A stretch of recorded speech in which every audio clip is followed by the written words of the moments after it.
Chapter 23. Mr. Whiting. The sun was quickly disappearing behind them as the Compass Rose approached the island of Ambergris Caye. The lights of Las Terzas were like hundreds of tiny fireflies dancing around the hotel, swaying in the cool breeze of the growing dusk. It was a peaceful place, bathed in the orange glow of the tiny lights. Josh carefully glided the pirogue up to one of the vacant pontoons below the imposing structure of the hotel, nimbly hopping out onto the floating wooden platform with the bowline and deftly making it fast to a metal cleat before returning amidships to catch hold of the hull before the boat drifted away from the pontoon. James threw him the stern line, and as he made this fast to another cleat, James and the rest of the group began to disembark.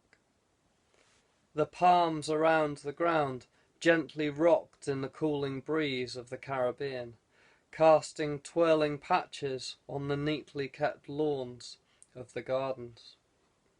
The sound of swing softly wafted from one of the outside bars on the terrace.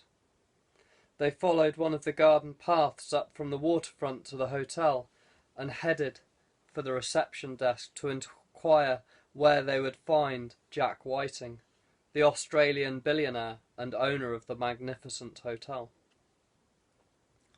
They were warmly greeted by a beautiful concierge who informed them that Mr. Whiting was currently involved in a game of poker in the Pigeon Point bar with some of the guests, and that a bellhop would escort them round to the bar.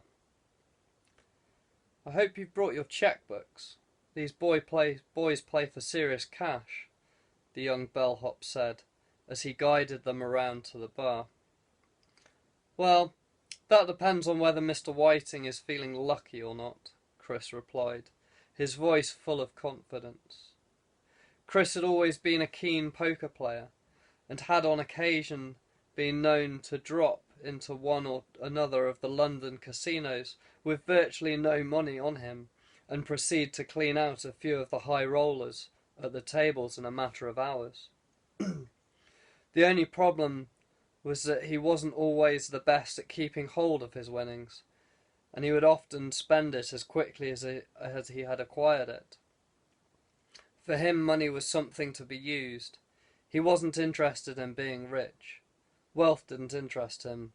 Something else would always come along, so he intended to enjoy life and all it had to offer, rather than putting it aside for a rainy day. "You never know what's just around the corner, so why worry about it?" he'd said on a number of occasions. The Pigeon Point bar was typical of the type of cocktail bar found in these Caribbean resorts. Bamboo cane chairs and small outdoor structures made out of sugar canes formed the bars themselves. There were several small swimming pools connected by a network of narrow channels. The sound of running water from a nearby fountain accompanied the idyllic setting, only to be shattered by the raucousness emanating from one of the larger circular tables closest to the bar on one side of the courtyard paradise. "You have the luck of the devil. I felt sure I had you on that last hand," one of the players said, as another casually swept up the mountain of chips from the centre of the table. "Just my night. Another hand?" "Well, I suppose your luck has to run out at some point, Jack. And I intend to be there when it does." "Luck has very little to do with it. It's all down to reading your opponents, and I'm afraid you gentlemen are far too easy to read." Chris decided that this was his cue to join the game. "Mind if I sit in?"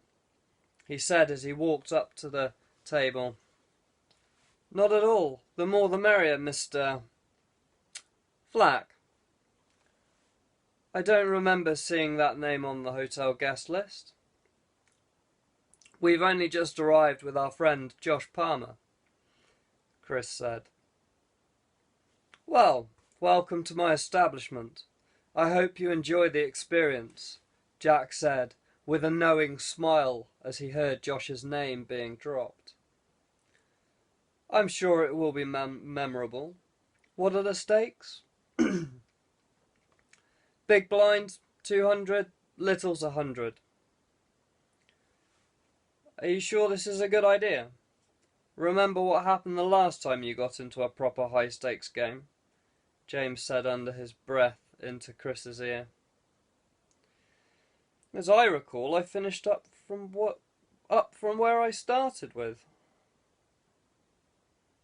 True, but it took 4 days and they weren't exactly on best terms with you afterwards. We are relying on this man to get us back to the UK. It'll be fine. I won't rinse him completely, and besides, it was hardly my fault last time. They were using a stacked deck and still lost. Not my problem if they couldn't count cards properly. I understand from Josh that you're in need of some transport to the UK, Jack Whiting said, as Chris pulled up a chair at the table. That seems to be the general idea. I hear you're intending to make a trip over there yourself very soon. Yeah, it's time to take the old girl back to the shipyard for her annual refit. Plus, I think her engines are in need of a tune-up. She seems to be burning more fuel than normal. Well, I'll make you a deal. You beat me in this game, and I'll take you all on board. And if I should lose? Then you'll have to do me a favour first before we ship out. What kind of favour? I'll let you know when I win. It's nothing too strenuous for men of your reputation. And exactly what reputation would that be? Chris replied as he lifted the corner of the cards he had just been dealt to see his hand. Whiting never responded. He just gave Chris a knowing look. I'll leave you to the negotiations. I'm going to join the others at the bar, James said, before walking off to join Ollie and the others at the dimly lit bar. He ordered a rum and Red Bull that seemed to be the new fad in the Caribbean. Poker didn't interest him that much. He enjoyed the thrill of playing for money, but was happier playing roulette or craps. Something where luck had more to do with it than skill. He looked over at the table from time to time to see how Chris was doing. Chris wasn't losing, but he certainly wasn't the chip leader either. James knew Chris's game all too well. He liked the long game, gradually wearing his opponents down, waiting for that odd lapse in concentration at which point he could capitalise.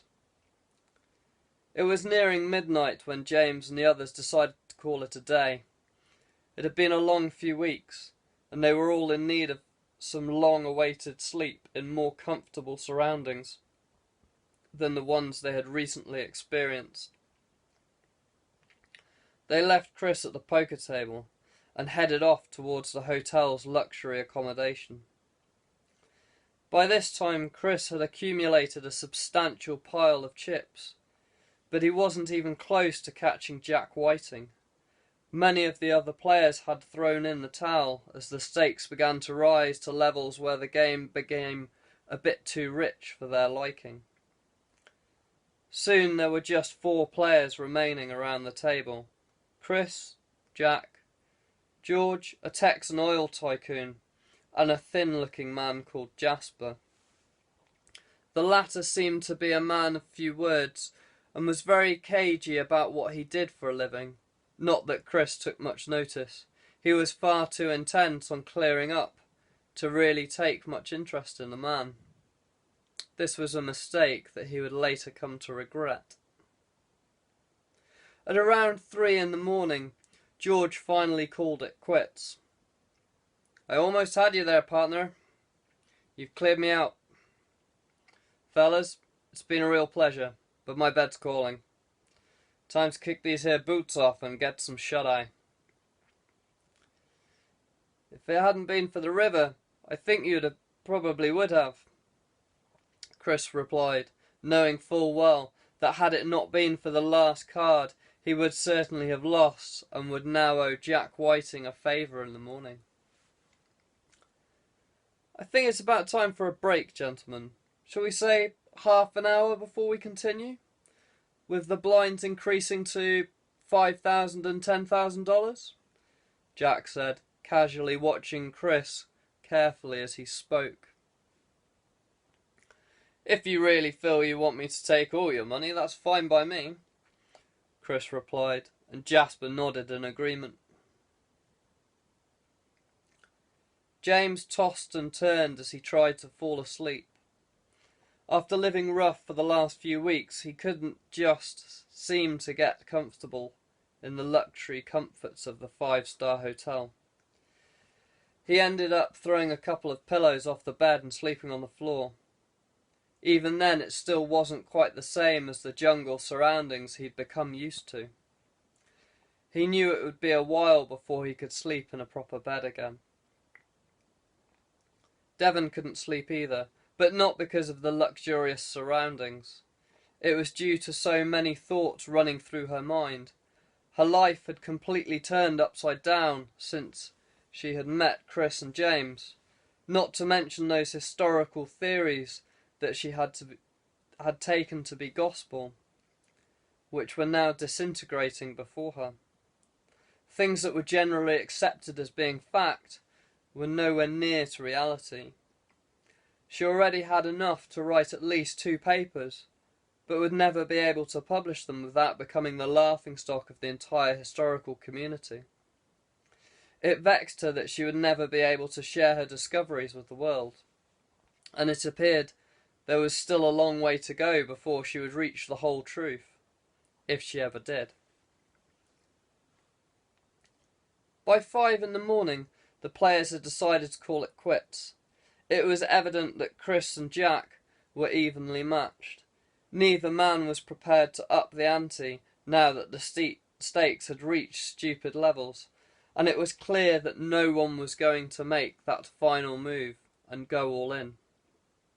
They came to the conclusion that it would have to be settled by a high card draw. Whichever player drew the highest card from the deck would take the spoils. Chris, being the newcomer to the table, drew first. His hand almost shook as he cut the deck. There was close to $1 million on the table. Not that a third of $1 million would have caused a dent in his current finances. It was the sheer excitement of it all coming down to just one card. Queen of Diamonds, he said as he turned the cards over. He wished it had been at least a king, but a queen wasn't too bad. Jasper went next. Sweat was visibly starting to drip down his forehead as he cut the deck. As the 9 of spades was revealed, Chris let out a small sigh of relief. 1 down, 1 to go, he thought as his heart began to race. This would be the biggest amount he had won for a good few months if luck was still on his side. Well, whatever happens, it's only money, Jack said as his hand closed around part of the deck and slowly turning it over. Chris's heart dropped as the picture of the King of Spades came into view. Sorry, chaps. Seems like my luck's held after all. I think I need a drink, Jasper said in a shaky voice. Me too. You can tell me about your errand later, Chris said as he paced off to the bar and necked a double shot of Appleton 15. Again, he said to the bartender. In fact, just leave the bottle. It wasn't the loss that had irritated him. It was more the way in which he'd lost, not down to the skill of the other opponent, but just the luck of the draw. Still, he'd learnt a lot about the man he'd lost to. Jack was as much of a student of the game as he was, and this intrigued him. Chris wondered if perhaps Jack also enjoyed the ancient Chinese game of Go. Anyway, at this point, the only things on his mind were drink and then sleep. He downed the last of the rum and headed off in the direction of his bed. Chris awoke to the sound of loud knocking on his door. It seemed only 5 minutes since he'd fallen asleep. His head was thumping after all those doubles the night before. He felt as if a herd of elephants had stomped their way through his mind. Dragging himself out of bed and fumbling with the lock for a few moments, he eventually managed to open the door. "See, you managed to get a good night's sleep," James said in a particularly sarcastic tone as he entered the room. Chris just grunted in response. "So how much did you lose in the end?" "Not much. Just our services for a day or two," Chris managed to say as his head began to clear. "Ugh, my head's banging. I feel like shit." "Well, can't be as bad as you look. Exactly what do you mean by our services?" "Not sure. We'll find out later." "You really do have a habit of getting me into trouble, don't you?" "Just naturally gifted, I guess." "That's certainly one word for it. You do realise we need to be back in the UK ASAP?" "It's not the end of the world. Just means we won't get back there for a few extra days, that's all." "Right. Breakfast or something's definitely required." "Good luck. You do realise it's 1 in the afternoon?" "Oh, shit. Is it? Really? That late?"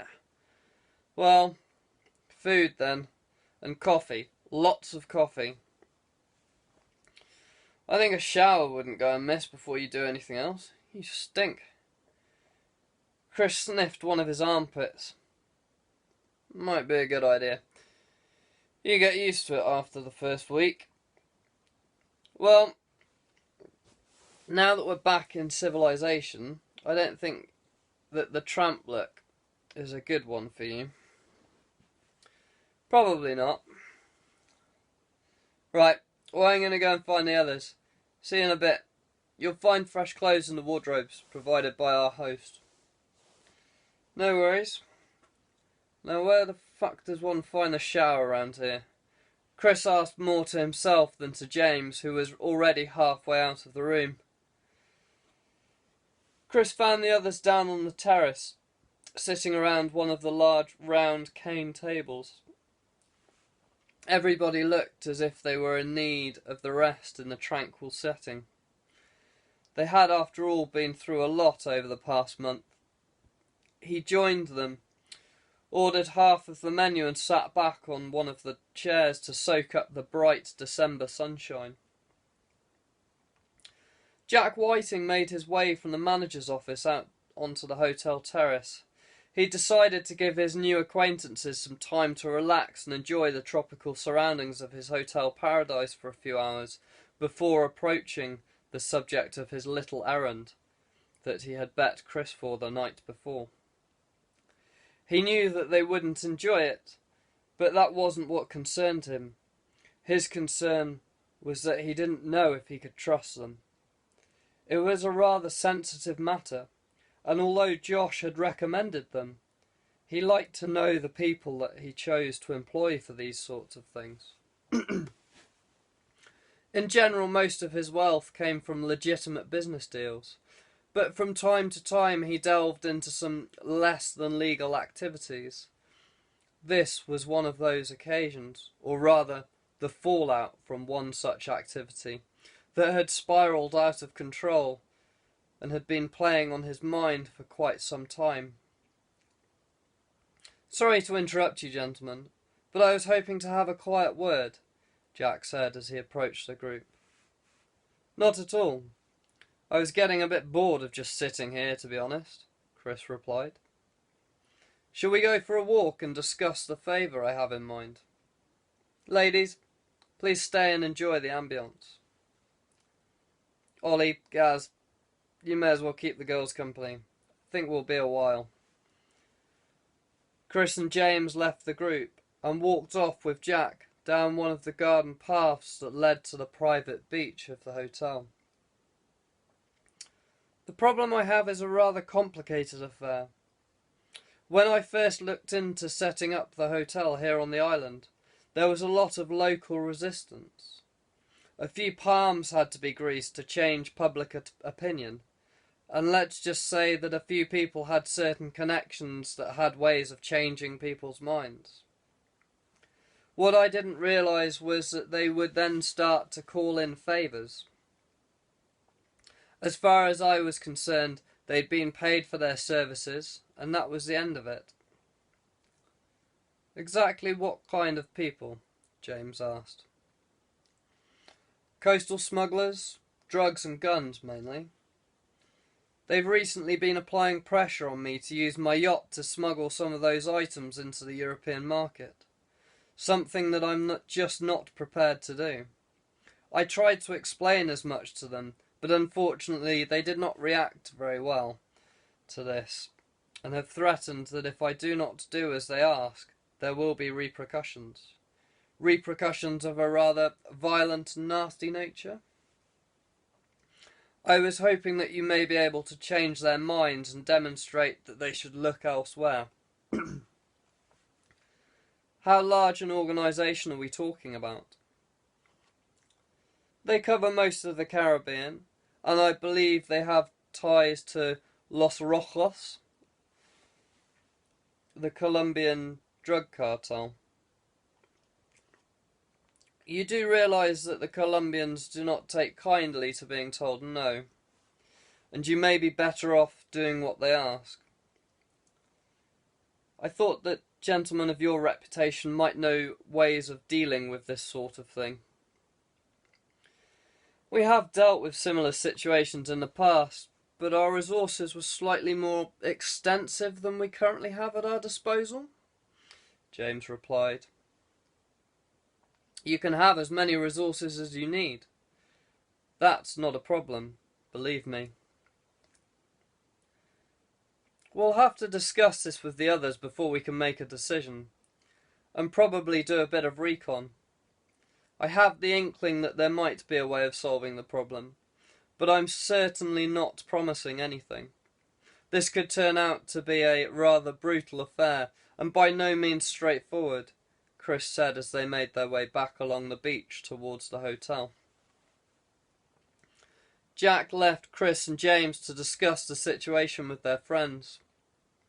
Ollie and Gaz were certainly up for the challenge, mainly because they hoped to get to play with some explosives and create general mayhem. The events of Glimpton Park seemed such a long time ago now, and they were itching for some more fun and games.